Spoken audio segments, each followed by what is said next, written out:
Day 20, Friday, November 11th. Genesis 22 and 23. Genesis 22 1-24 NKJV. Now it came to pass after these things that God tested Abraham, and said to him, Abraham. And he said, Here I am. Then he said, Take now your son, your only son Isaac, whom you love, and go to the land of Moriah, and offer him there as a burnt offering on one of the mountains of which I shall tell you. So Abraham rose early in the morning and saddled his donkey, and took 2 of his young men with him, and Isaac his son, and he split the wood for the burnt offering, and arose and went to the place of which God had told him. Then on the 3rd day Abraham lifted his eyes and saw the place afar off. And Abraham said to his young men, Stay here with the donkey, the lad and I will go yonder and worship, and we will come back to you. So Abraham took the wood of the burnt offering and laid it on Isaac his son, and he took the fire in his hand, and a knife, and the 2 of them went together. But Isaac spoke to Abraham his father and said, My father. And he said, Here I am, my son. Then he said, Look, the fire and the wood, but where is the lamb for a burnt offering?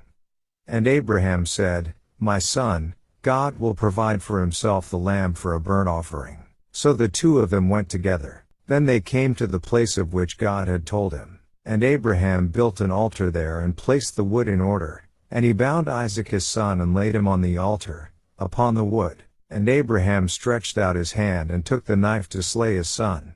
But the angel of the Lord called to him from heaven and said, Abraham, Abraham. So he said, Here I am. And he said, Do not lay your hand on the lad, or do anything to him. For now I know that you fear God, since you have not withheld your son, your only son, from me. Then Abraham lifted his eyes and looked, and there behind him was a ram caught in a thicket by its horns. So Abraham went and took the ram, and offered it up for a burnt offering instead of his son.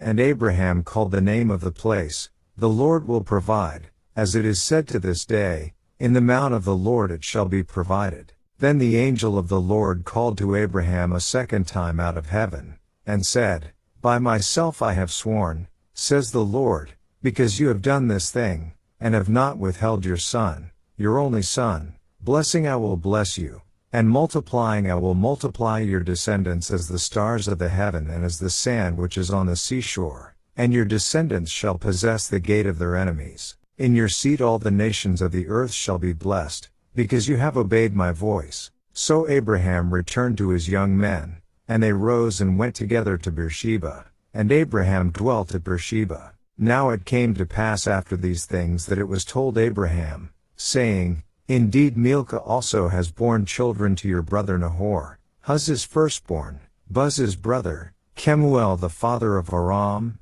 Chest, Hazo, Pildash, Jedloth, and Betuel. And Betuel begot Rebekah. These 8 Milcah bore to Nahor, Abraham's brother. His concubine, whose name was Reumah, also bore Tebah, Gaim, Thahash, and Makkah. Genesis 23 1-20 NKJV. Sarah lived 127 years. These were the years of the life of Sarah. So Sarah died in Kirjath Arba, that is, Hebron, in the land of Canaan. And Abraham came to mourn for Sarah and to weep for her. Then Abraham stood up from before his dead, and spoke to the sons of Heth, saying, I am a foreigner and a visitor among you. Give me property for a burial place among you, that I may bury my dead out of my sight. And the sons of Heth answered Abraham, saying to him, Hear us, my lord, you are a mighty prince among us. Bury your dead in the choicest of our burial places. None of us will withhold from you his burial place, that you may bury your dead. Then Abraham stood up and bowed himself to the people of the land, the sons of Heth. And he spoke with them, saying, If it is your wish that I bury my dead out of my sight, hear me, and meet with Ephron the son of Zohar for me, that he may give me the cave of Machpelah which he has, which is at the end of his field. Let him give it to me at the full price, as property for a burial place among you. Now Ephron dwelt among the sons of Heth. And Ephron the Hittite answered Abraham in the presence of the sons of Heth, all who entered at the gate of his city, saying, No, my lord, Hear me, I give you the field and the cave that is in it. I give it to you in the presence of the sons of my people. I give it to you, bury your dead. Then Abraham bowed himself down before the people of the land, and he spoke to Ephron in the hearing of the people of the land, saying, If you will give it, please hear me. I will give you money for the field, take it from me and I will bury my dead there. And Ephron answered Abraham, saying to him, My lord, listen to me, the land is worth 400 shekels of silver. What is that between you and me? So bury your dead. And Abraham listened to Ephron.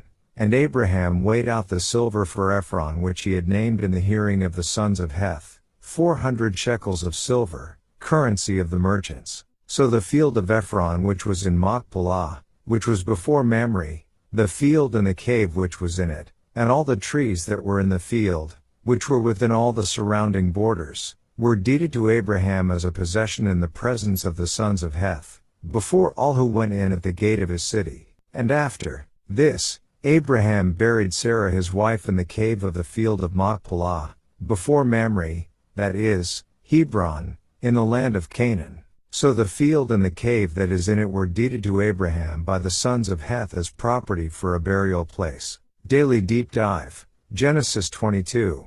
We come to the sacrifice of Isaac chapter. Imagine waiting 25 years to be blessed by God with a child and then at some point of God require you to sacrifice that child. I had always pictured Isaac as a fairly young child, but Jewish historian Josephus states that Isaac was 25 years old when this occurred. Notice what the UCG Bible reading states about this chapter. The offering of Isaac is one of the best known stories of the Bible. In fact, it has become synonymous with faith and obedience. Why would God need to test Abraham? The answer is implied in verse 12. For now I know that you fear God. As mentioned in one of our previous readings, Genesis weaves together several recurring themes. Two of those themes are the sovereignty of God and our submission to Him. Did Abraham really have a proper fear of God, respect for who God was, His divine power and awesome purpose? Did he really believe and trust in God from his innermost being?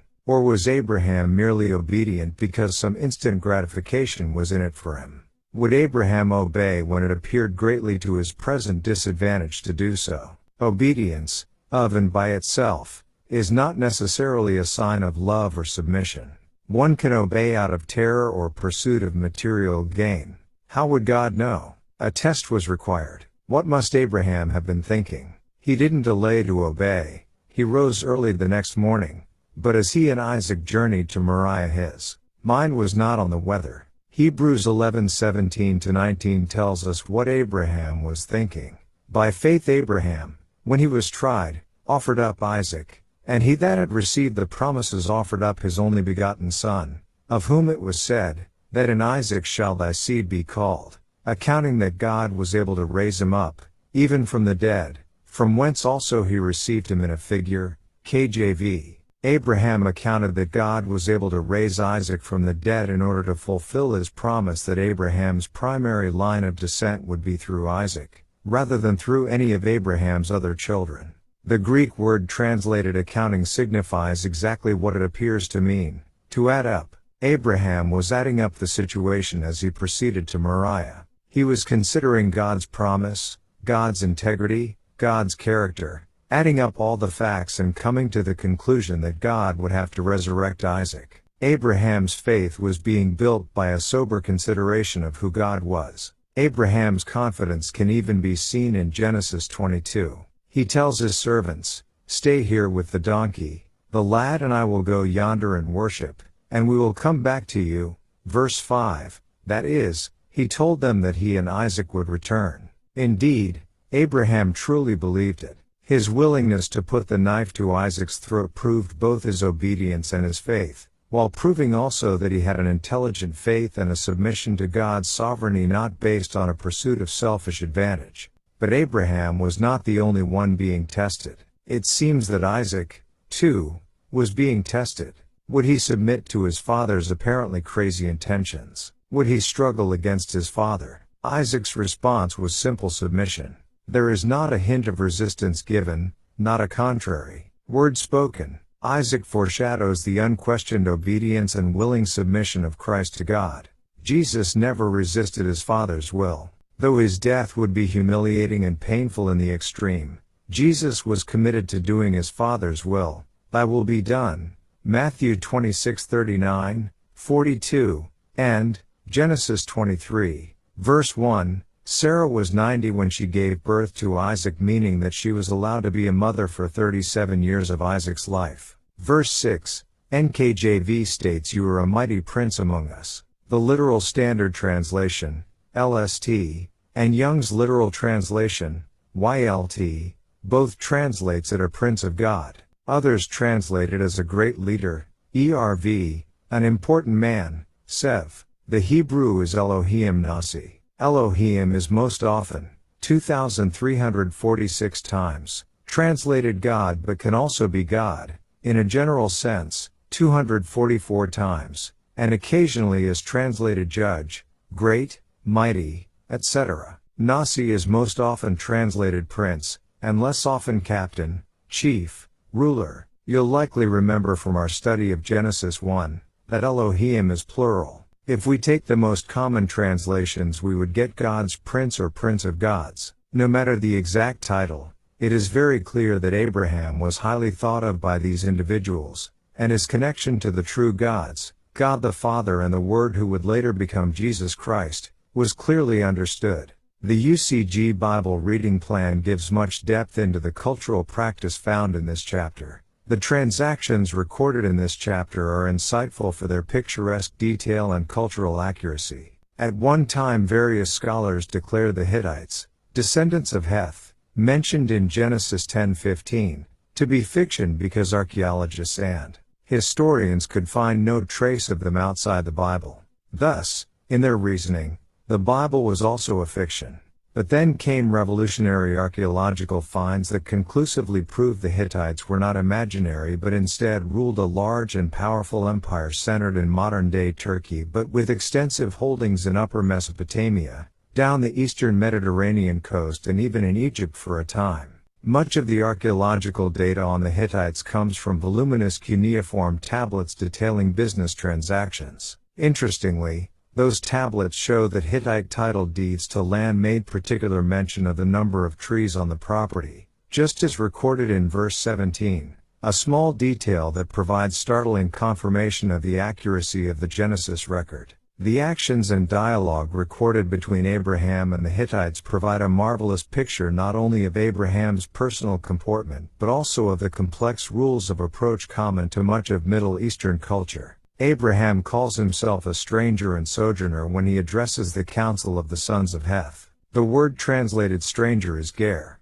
The ger was similar to what we call a resident alien, and it carried the idea of submissive dependency upon the host. That Abraham would so characterize himself before a council who knew him to be a mighty prince among us, verse 6, shows not only his humility but also the cultural practice of self-humiliation. This self-humiliation is reinforced by Abraham twice bowing himself before the people. The dialogue between Abraham and Ephron also preserves the very strong Middle Eastern flavor of the whole transaction.